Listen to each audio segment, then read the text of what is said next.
What's going on, everybody? We got another great review coming for you, and we are going to be diving into the Nintendo Switch OLED. Now, I know this has been out for some time now, but for some people, you haven't had a chance to really experience this, and I wanted to make this video to give you an idea of what this is like and how much better this is than a lot of the older ones that were released, and also the better than the Nintendo Switch Lite. First up, I love that this is only slightly bigger.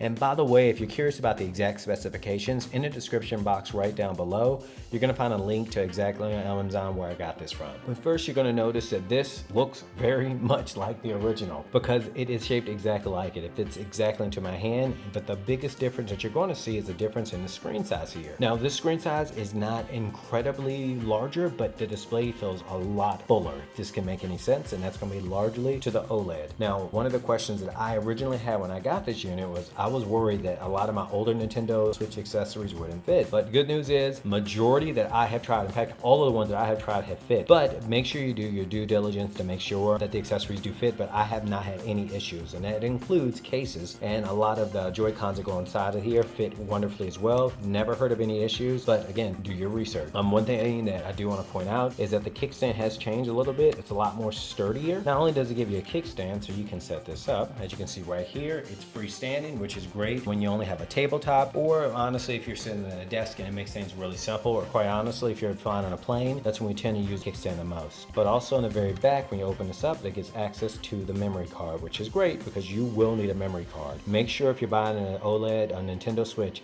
buy a memory card. It does have onboard storage, but it will not be enough, especially for anybody who plays like Zelda, which you're about to see in a second, but it matters. Trust me, games can get pretty big pretty quickly. Now, one of the things you want to notice is, it's going to be kind of hard to see, I'm going to do my best, is the difference in the actual screen. This is a much more vibrant display. The colors are deep and rich, and this also actually extends the battery life because this is an OLED, only pixels that are being used are being lit up. So it's not going to have the entire screen flooded with light, which uses more power. It's just the ones that have some color to them and have more color, like the white. So it saves the battery power, and we have done side-by-side comparisons when we play games like Minecraft, Zelda, Breath of the Wild. Also, when we played Mario Kart was our big test because there's so many colors and it's so fast. The battery life is flipping awesome. And those extra 30 minutes is the difference between a save point and not getting to a save point. That's the difference between you getting frustrated and trying and giving up and you beating the game. So everything matters. All the controls are exactly the same, and we love this. I recommend that everyone, if you have a family, or quite honestly, if you're in a relationship and you want to find some creative ways you can bring each other together, the Nintendo Switch OLED is definitely a way to go. They have so many great family games as well as co-op games that are on the same system. Great system. We love this so much. And if you have any questions, don't be afraid to leave the comment in the section down below. I'll be happy to answer questions as soon as I get to them. Thank you.